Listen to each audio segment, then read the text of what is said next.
السلام علیکم ناظرین، میں ہوں علی حسن اور آپ دیکھ رہے ہیں سرپرائز ٹی وی۔ ناظرین، کچھ دن پہلے کراچی کے اندر 14 سالہ دعا زہرا غائب ہو جاتی ہیں، لاپتہ ہو جاتی ہیں۔ تو ان کے والدین کا کہنا ہے کہ ہماری بچی نیچے کوڑا کرکٹ پھینکنے کے لیے گئی تھی اور وہ کڈنیپ ہو چکی ہیں۔ تو ناظرین، یہ خبر میڈیا کے اوپر بہت زیادہ ہائی لائٹ ہوتی ہے،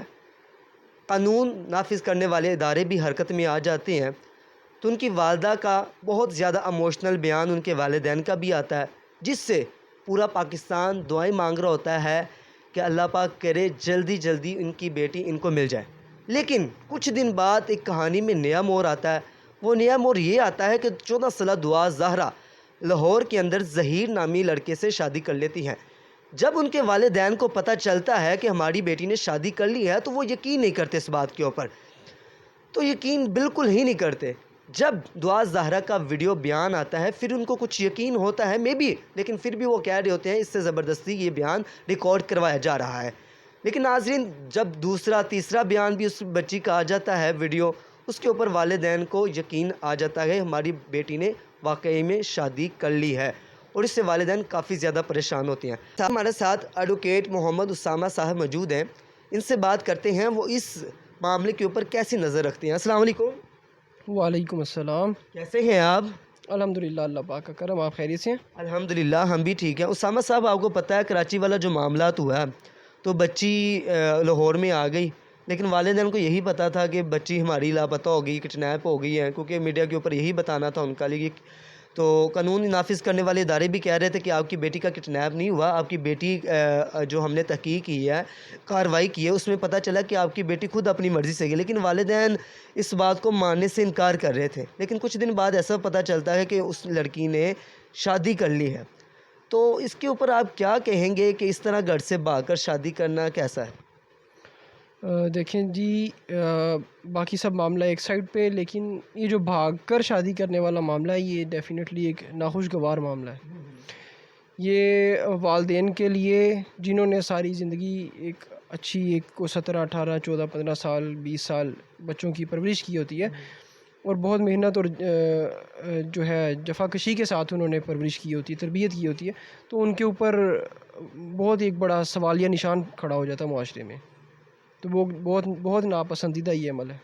اچھا، ان کے والدین کا کہنا کہ ہماری بیٹی کی ایج 14 سال ہے، جبکہ دعا زہرا کا کہنا ہے میری ایج 18 سال ہے، اور میرے والدین زبردستی میرے کزن کے ساتھ شادی کرنا چاہتے تھے، اس لیے میں گھر سے بھاگ کر ظہیر سے شادی کر لی۔ کیا ان کے والدین سچ کہہ رہی ہیں یا پھر دعا زہرا سچ بول رہی ہیں؟ دیکھیں جی، اس معاملے میں اس طریقے سے ہے کہ بیٹی جو ہے وہ شادی کرنا چاہتی ہے پسند کی، اور ہمارے معاشرے کا ایک المیہ اس وقت جو ہے وہ یہ ہے کہ جب بھی لڑکا یا لڑکی شادی کرنا چاہتے ہیں پسند کی، تو ہمارے معاشرے کی طرف سے ایسی ریزسٹنس بھی پیدا کی جاتی ہے اس کپل کے لیے کہ وہ کہتے ہیں نا بائی ہوک اینڈ کروک کچھ بھی کر کے وہ کرنا چاہتے ہیں شادی، تو وہ پھر اس میں یہ عمر بڑھانا یا کم کرنا یہ تو بہت چھوٹی سی چیز رہ جاتی ہے۔ اچھا، ابھی جیسے کہ آپ کو پتہ ہے وہ کیس جے چکے، مطلب عدالت نے ان کو اجازت دے دی ہے کہ وہ میاں بیوی آپس میں رہ سکتے ہیں، لیکن جبکہ ان کے والدین کا کہنا ہے ہماری بیٹی کی اتنی ایج ہی نہیں ہے، ہماری شادی کو 16 سال ہے۔ وہ اپنا نکاح نامہ بھی میڈیا کے آگے شو کر رہی ہیں، دیکھیں ریل میں نکاح نامہ ہے اور کمپیوٹرائز نکاح نامہ ہے، ہماری شادی کو 16 سال ہو گئے ہیں، تو ہماری بچی کی عمر 18 سال کیسے ہوگی؟ وہ 14 سال۔ اگر واقعی میں 14 سال کی وہ لڑکی ہے تو کیا پھر نکاح جو ہوا ہے وہ برقرار رہ سکے گا یا نہیں؟ جی دیکھیں، اس میں دو سوال میں آپ کے دو پہلو ہیں۔ پہلی بات کہ یہ بیٹی کہہ رہی ہے کہ میں 18 سال کی ہوں، والدین کہہ رہے ہیں ہماری شادی کو 16 سال ہوئے ہیں، تو اور وہ کہہ رہے ہیں کہ ہماری بیٹی غالباً 14 سال کی ہے۔ تو اس میں دو پہلو ہیں، ایک تو یہ کہ عمر کا فرق آ رہا ہے، عمر کا فرق ڈیفینیٹلی کیونکہ ریزسٹنس آ رہی ہے، بچوں کو یہ خدشہ ہے کہ اگر ہم عمر سے اپنے آپ کو پروٹیکٹ نہیں کر پاتے، سیٹسفائی نہیں کر پاتے اپنے پاکستانی لاء کو، تو ہمیں الگ کر دیا جائے گا، جدا کر دیا جائے گا۔ والدین آلریڈی اس چیز کو لے کے ناخوش ہیں۔ دوسری بات یہ کہ نکاح برقرار ہے یا نہیں ہے۔ اس میں اگر ہم قانون کی نظر میں دیکھیں، پاکستان کے قانون کی نظر میں، تو ویسے تو ہمارا پاکستان لا جو کہتا ہے کہ 18 سال کم از کم عمر ہونی چاہیے شادی کے لیے، ٹھیک ہے. لیکن اس میں دوسرا ایک پہلو یہ ہے کہ ہمارا پاکستان کا کانسٹیٹیوشن جو ہے 1973 کا، جس کی بیس پر تمام ہمارے لاز سٹینڈ کرتے ہیں، ہمارے کانسٹیٹیوشن، پاکستان کے کانسٹیٹیوشن میں یہ کہا جاتا ہے، ایک آرٹیکل ہے اس کے مطابق یہ ہمیں بتایا جاتا ہے کہ جی اگر کوئی بھی قانون اس آئین کے بننے سے پہلے، 1973 کے آئین کے بننے سے پہلے یا اس آئین کے بننے کے بعد کوئی بھی قانون ایسا بنایا جائے جو قرآن و سنت کی احکامات کو سیٹسفائی نہ کرتا ہو، تو وہ لاگو نہیں کیا جا سکتا، وہ وائڈ ہوگا. تو اب ہم اس میں دیکھتے ہیں کہ اب نکاح قائم رہے گا کہ نہیں رہے گا، کیونکہ ہمارا پاکستان کا لا شریعت کے مطابق ہے، یہ ایک ہمارا اسلامی مملکت ہے، تو ہمارا اسلامی دین ہی چلتا ہے، یہاں پہ لاگو ہونا چاہیے اور ہے آئین کے مطابق. تو اگر ہم اس کے مطابق دیکھیں تو شریعت میں تو یہ حکم ہے کہ جب بلوغت کے تقاضوں کو شرعی طور پر بچے جو ہے پہنچتے ہیں اور اس کو سیٹسفائی کرتے ہیں تقاضوں کو، تو نکاح قائم رہتا ہے اس نظر میں. اچھا اسامہ صاحب یہ بتائیے گا، بچی نے جب یہ قدم اٹھایا، ان کے والدین نے کہا ہے کہ بچی نے ہمارے ساتھ ڈسکشن ہی نہیں کی کہ مجھے یہ نکاح پسند نہیں ہے، مجھے فلانا لڑکا پسند ہے، میں اس کے ساتھ نکاح کرنا چاہتی ہوں، وہ گھر سے بھاگ جاتی ہیں، کہ اس طرح ٹھیک تھا؟ اگر کیونکہ قرآن پاک میں ہے، ہمارے دین اسلام نے اجازت دی ہے کہ ہمیں پسند سے نکاح کر سکتے ہیں، لیکن کیا وہ اس طرح کر سکتے ہیں کہ گھر سے بھاگ کر چلے جائیں، یا والدین سے بات چیت کر کے، ان کی مشاورت کے ساتھ کر کے، یا یہ والا عمل ٹھیک ہے یا گھر سے بھاگ کر جانے والا عمل ٹھیک ہے؟ جی ڈیفینیٹلی اس میں تو کوئی دو رائے ہے ہی نہیں کہ والدین کی رضامندی کا مطلب دوسرا یہی ہے کہ اللہ پاک کی رضامندی شامل ہے. تو اس میں ہم یہ دیکھ سکتے ہیں کہ بچوں نے کیوں کیا. پہلی بات کہ بچوں نے کیوں کیا، ان کو یہ خوف ہوگا کہ جی ہم نے والدین سے اگر بات کی، مزاحمت ہوگی، وہ تو کہیں اور کرنا چاہتے ہیں میری شادی، ٹھیک ہے، جس طرح بیٹی کا آپ نے بتایا کہ وہ یہ چاہتی ہے کہ میں کہیں اور شادی کروں، اور اس کے والدین چاہتے ہیں کہیں اور اس کی شادی کی جائے. تو اس خوف کی وجہ سے، اور ایک معاشرے میں ہمارے خوف پیدا کیا جاتا ہے جو اسپیشلی لڑکی کے اوپر بہت زیادہ افیکٹ کرتا ہے، اثر رکھتا ہے، کہ لو میرج ہو گئی تو پتہ نہیں کون سا گناہ کا کام ہے، جبکہ نکاح ایک ثواب کا کام ہے، سنت ہے، لیکن اس کو رنگ ایسا دیا جاتا ہے ہمارے معاشرے میں بدقسمتی کے ساتھ، انفارچونیٹلی. پہلی بات اس میں یہ. دوسری بات یہ کہ اگر والدین کی کو، جیسے والدین کہہ رہے ہیں کہ ہم سے ذکر ہی نہیں کیا گیا، تو یہ ان کے ساتھ نہایت زیادتی کی گئی ہے والدین کے ساتھ، کہ آپ نے ان کے ساتھ ذکر بھی نہیں کیا، اور صرف ایک خوف کی بنا پر آپ نے والدین کو بغیر بتائے اپنے آپ کو بھی اور والدین کو بھی پورے معاشرے میں آپ نے شرمندگی کا سامنا کرنے پر مجبور کیا ہے. اسامہ صاحب قرآن پاک میں آتا افم ولا تنہرہما وقل لہما قولا کریما، کہ والدین کے آگے اف بھی نہ کرو. لیکن آج ہمارے معاشرے میں آپ دیکھتے ہوں گے کہ کوئی ہمیں ہنس کے بلا لے، ہمیں کوئی 1-2 مرتبہ کھانا کھلا دے، ہمیں کپڑے لے دے، ہماری کوئی 1-2 فیس ادا کر دے، ہم نے کہنا یار یہ تو بہت اچھا بندہ ہے، اس سے اچھا تو بندہ ہی نہیں ہے. ہم پتہ نہیں جب بھی وہ ہمیں ملے نا تو ہم بہت خوشگوار موڈ سے ملتے ہیں، یار یہ تو بہت اچھا بندہ. لیکن جو والدین 14 سال سے، 18 سال سے، 20 سال سے اپنی بچے کو پال رہے ہوتے ہیں، کہ ان کے احسانات کیوں بھول جاتے ہیں ہم؟ جب وہ ہمیں کپڑے بھی لے کے دیتے ہیں، ہماری فیسیں بھی ادا کرتے ہیں، مکمل ضروریات کمپلیٹ کرتے ہیں، وہ 20 سال کا والدین کا پیار بھول کر، اور 1 سال کا جو آج کل مطلب لڑکے کے پیچھے یا لڑکی نے لڑکے کے پیچھے، لڑکے نے لڑکی کے پیچھے مطلب والدین کو چھوڑ دیتے ہیں. اس کے اوپر آپ کیا دیکھتے ہیں ان کو؟ اس پہ میں 3-4 آپ کو ریفرنس دینا چاہوں گا قرآن پاک کی روشنی میں. بسم اللہ الرحمن الرحیم. ایک آیت ہے 26ویں سپارے میں سورۃ احقاف میں، والذی قال لوالدیہ اف لکما اتعداننی. اس کا مفہوم اسی طریقے سے جو ہم کوٹ کرتے ہیں کہ والدین کے سامنے اف بھی نہ کرو. پھر اس کے بعد 15ویں سپارے میں سورۃ البنی اسرائیل، اس میں ریفرنس ہے قرآن پاک کی آیت کا حصہ ہے رب ارحمہما کما ربیانی صغیرا، کہ ہم اس میں دعا کرتے ہیں. مفہوم ترجمہ یہ ہے کہ یا اللہ پاک میرے والدین پر ایسے رحم فرمائیے جیسا کہ انہوں نے میرے بچپن میں مجھ پر رحم فرمایا. ٹھیک ہے جی. پھر تیسری جگہ پر 13ویں سپارے میں جو ہم ہر نماز میں پڑھتے ہیں، 13ویں سپارے میں آیت ہے رب اجعلنی مقیم الصلاۃ ومن ذریتی ربنا وتقبل دعاء ربنا اغفر لی ولوالدی وللمؤمنین یوم یقوم الحساب.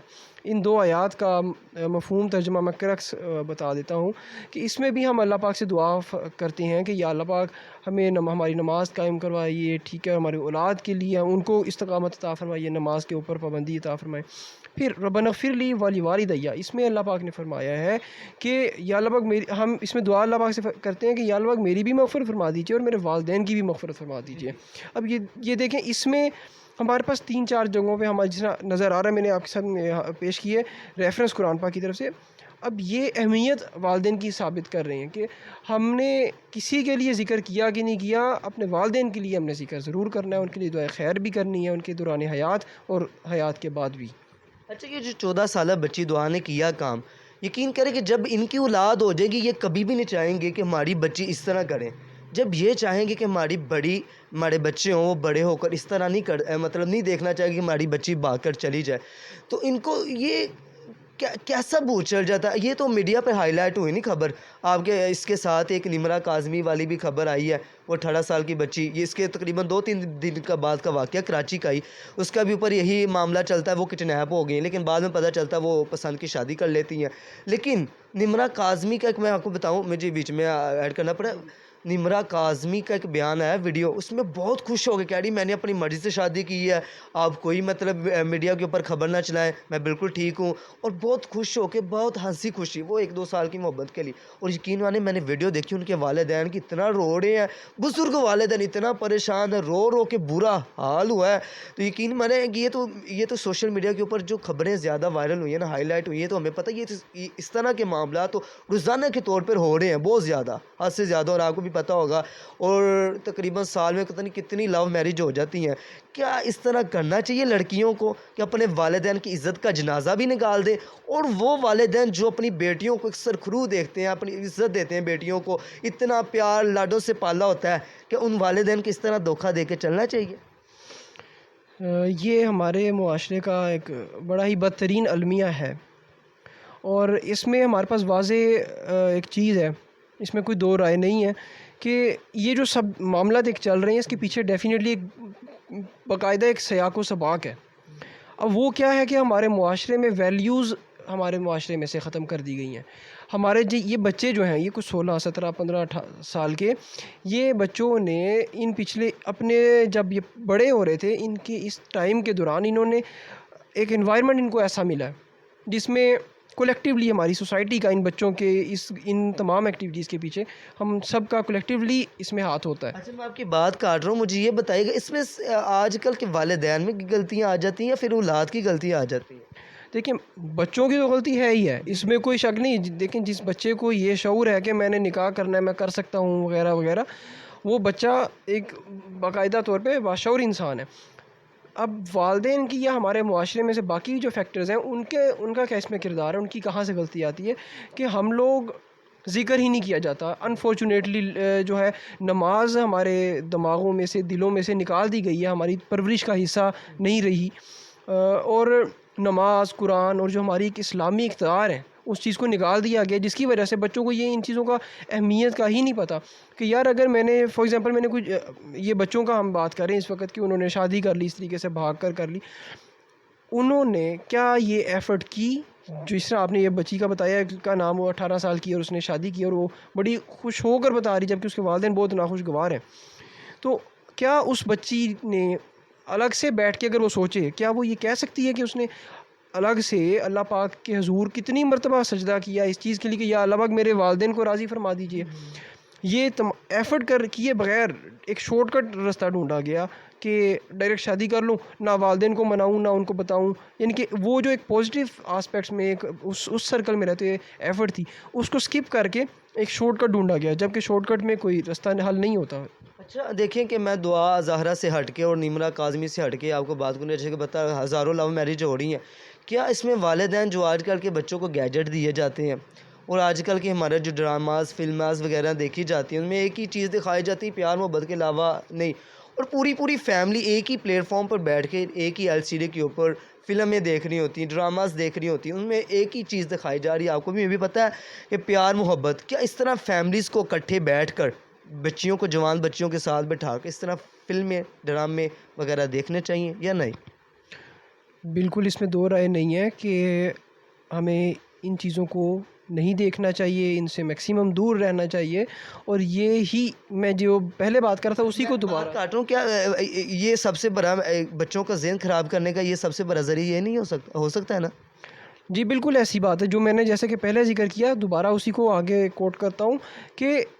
یہی وجوہات ہیں ہم نے بجائے کہ فلمیں دکھائی جا رہی ہیں، یہ ہمارے معاشرے کا، اسلامی معاشرے کا حصہ نہیں ہے، بالکل اگینسٹ ہے۔ مطلب بات کرنے کا مقصد ہے اگر ہم اسلام کے اوپر چلنا شروع کر دیں تو یہ چیزیں ہوں گی نہیں۔ جی بالکل، اسلام میں بہت زیادہ پیار محبت ہے، لیکن اس کا طریقہ کار ہو رہا ہے۔ وہ اگر بچوں کو یہ دیا جائے کہ جی ہم بچوں سے اس لیے دیکھتے ہیں کہ ان کو معاشرے کے معاملات پتہ چلیں، تو وہ معاشرے کے تمام معاملات ہم قرآن و سنت سے لے سکتے ہیں۔ ٹی وی ایل سی ڈیاں تو آج تقریباً میں زیادہ سے میکسیمم 50 60 100 سال لگا لیں تو اس سے پہلے بھی لوگ رہتے تھے دنیا کے اندر، ہماری مائیں بھی، ہماری بیٹیاں بھی، مطلب خواتین رہتی تھیں، ان کے بھی مطلب مائنڈ بنائے جاتے تھے، والدین ہی بناتے تھے۔ تو اسامہ صاحب، اگر والدین کو اب کیا پیغام دینا چاہیں گے کہ جو اس طرح کی مطلب بچوں کو مطلب بچوں کے اوپر کیسے کیئر کی جائے جن کے پاس گیجٹ بھی دیے، اوہو سوری، مطلب جن بچوں کو گیجٹ دیے جاتے ہیں ان کی کیسے مطلب کیئر کریں، بچوں کی کیسے ان کا دیکھ بھال رکھیں؟ دیکھیں جی، پہلی بات تو اس میں یہ کہ ہمارا کمپیریزن ہی کوئی نہیں ہے۔ ہمارا جو دین ہے، اتنا عالی مرتبہ ایک دین اللہ پاک نے ہمیں دیا ہے، ہم خوش نصیب ہیں۔ ہمارا کمپیریزن نہیں ہے، نہ ہمارا بنتا ہے کمپیریزن کرنا کسی دوسرے مذہب یا کسی دوسرے معاشرے اقتدار کے ساتھ۔ ہمارا ان ویلیوز کے ساتھ کنسرن ہی کوئی نہیں ہے۔ ہمارا اپنا ایک الحمدللہ دنیا ہے، ہمارا ایک دین ہے جو دوسروں کے لیے بھی باقاعدہ طور پہ مفید ہے اور فائدہ مند ثابت ہوتا ہے، تو ہمیں کمپیریزن کی ضرورت نہیں ہے۔ تو یہ باقی گیجٹس جو دیے جاتے ہیں، گیجٹس وغیرہ دیے جاتے ہیں، اس میں یہ نہیں میں کہوں گا کہ جی ہمیں دور کرنا چاہیے ان چیزوں سے، بچوں کو آگاہی ہونی چاہیے، شعور ہونا چاہیے، لیکن ہمیں باقاعدہ طور پر ایک اسپیسیفک ایک جو سلیبس ہے اس پیٹرن میں لے کر چلنا چاہیے کہ بچوں کو یہ اکتاہٹ نہ ہو کہ جی والدین ہمیں سمجھانے لگ پڑیں یا گیجٹ سے منع کرنا یا روک دینا یہ حل نہیں ہے، لیکن ان کو اس کا صحیح استعمال بتانا اصل میں صحیح آپ ہے۔ سے آخری سوال کر کے اجازت چاہوں گا، یہ مجھے بتائیے گا، جب ہم آج کل معاشرے کے اندر ہماری بہنیں یونیورسٹی میں پڑھتی ہیں اور ہمارے والدین کا کہنا ہوتا ہے یار جب تک میری بیٹی اپنے پاؤں پر نہیں کھڑی ہو جائے گی میں نے نکاح نہیں کرنا، تو جب نکاح نہیں کرتے تو پھر اس طرح کے معاملات زیادہ بڑھتے جا رہے ہیں، تو والدین کو مطلب کیا پیغام دیں گے، کیا یہ سوچ رکھنی چاہیے یا نہیں رکھنی چاہیے؟ بالکل اس میں یہی کہنا چاہوں گا، اپنی رائے یہی دینا چاہوں گا کہ پڑھائی ایک بہت اچھی چیز ہے، پڑھائی بچوں کو کروانی چاہیے، بیٹوں کو بھی بیٹیوں کو بھی، یہ شعور پیدا کرتی ہے، لیکن اس کا مطلب یہ نہیں ہے کہ ہم جو ہے اپنے بچوں کو یہ کہیں، بیٹے کو یا بیٹی کو، کہ جی آپ جو ہے شادی تب آپ کی جائے گی جب آپ پڑھائی سے مکمل کر کے یا اپنے جو ہے فائنینشلی آپ سٹیبل ہو جائیں گے۔ یہ پھر سے میں ایک ریفرنس کوٹ کرنا چاہوں گا کہ اللہ پاک نے مجھے اس وقت ذہن میں آ گیا کہ 15ویں سپارے میں سورۃ بنی اسرائیل میں اللہ پاک نے فرمایا ہے کہ اپنی اولادوں کو قتل نہ کرو اس خوف سے کہ رزق نہیں ہوگا۔ وہ رزق اللہ پاک نہیں دینا، میں مفہوم ترجمہ میں نے جو ہے آپ کی خدمت میں پیش کیا ہے، کمی پیشی اللہ پاک معاف فرمائے، لیکن میں دوبارہ وہی بات کر رہا ہوں کہ ہمیں اگر ہم قرآن پاک کو دیکھیں اور اس کی تعلیم حاصل خود بھی کریں اور بچوں کو بھی کروائیں اور قرآن و سنت پر چلیں، تو ہمیں یہ تمام چیزوں کے جواب آٹومیٹیکلی مل جاتے ہیں۔ ہم پر حدود نہیں ہیں، ہم وہ پرندے ہیں اسلام کے اندر جو دائرے میں جو بندہ آ جاتا ہے، انسان آ جاتا ہے، وہ مسلمان وہ پرندہ ہے جس کی حدود نہیں ہے اڑنے کی۔ جی ناظرین، سب سے بڑی جو ہماری کمزوری ہے اور سب سے جو ہمارے معاملات خراب ہیں یہ دین اسلام سے دور رہ کے، جبکہ ہمارا دین کہتا ہے کہ نکاح تم کرو رزق ہم بڑھائیں گے، کیا دین کہتا ہے؟ نکاح تم کرو رزق ہمیں بڑھائیں گے۔ تو ناظرین، ہمارے ساتھ موجود تھے ایڈوکیٹ حافظ اسامہ صاحب، انہوں نے قانونی رائے بھی دی اور کچھ اسلامی رائے بھی دی۔ اگر آپ کو اچھی لگی ہے تو اس ویڈیو کو لائک کریں، شیئر کریں، کمنٹ کریں۔ اسی کے ساتھ ہمیں اجازت دیجیے، اللہ حافظ، ہم آپ کو اگلی نئی ویڈیو میں ملیں گے۔